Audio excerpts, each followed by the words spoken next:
જય શ્રી કૃષ્ણ મિત્રો. ભારતના બંધારણના સૌ પ્રથમ સુશોભન સુલેખન એટલે કે તેને ડિઝાઇન કરનાર, અંગ્રેજી ભાષામાં ડિઝાઇન કરનાર અને લેખન કરનાર, હિન્દી ભાષામાં ડિઝાઇન કરનાર અને લેખન કરનાર જોઈશું, જે પરીક્ષા માટે આપણા માટે ખૂબ જ મોસ્ટ આઈએમપી હોય છે.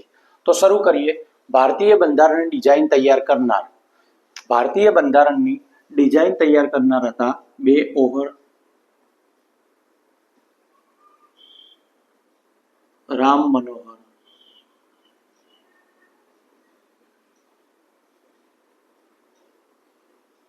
બે ઓહર રામ મનોહર સિન્હા, જેઓ શાંતિનિકેતન ખાતે બંગાળ ખાતે સ્ટુડન્ટ હતા તેઓના, અને એમની સાથે પણ બીજા એક કલાકાર હતા નંદલાલ બોઝ, પણ તેઓ આપણે આગળ જોઈશું. તો પ્રથમ જવાબ આવશે ભારતીય બંધારણની ડિઝાઇન તૈયાર કરનાર બે ઓહર રામ મનોહર સિન્હા. બીજા નંબરે ભારતીય બંધારણની અંગ્રેજી આવૃત્તિનું સુલેખન. સુલેખન એટલે કે સારા અક્ષરે, ડિઝાઇન વાળા અક્ષરે લખ્યું હતું, એ વ્યક્તિ હતા પ્રેમ બિહારી નારાયણ રાયજાદા.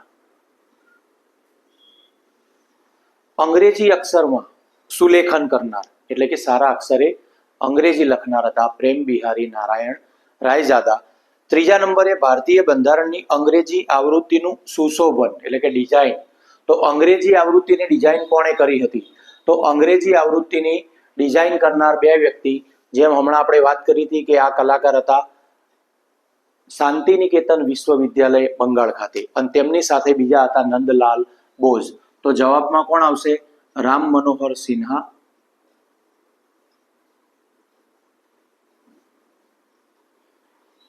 અને નંદલાલ બોઝ.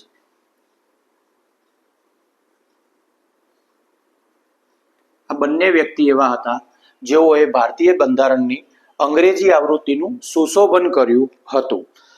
ચોથા નંબરે આવશે ભારતીય બંધારણની આવૃત્તિનું, કઈ આવૃત્તિ? હિન્દી. હિન્દીનું સુલેખન કરનાર. તો હિન્દીમાં સુલેખન કરનાર વ્યક્તિ હતા વસંત કૃષ્ણ વૈદ્ય, જેઓ નાસિકના હતા. વસંત કૃષ્ણ વૈદ્ય ક્યાંના હતા? નાસિક.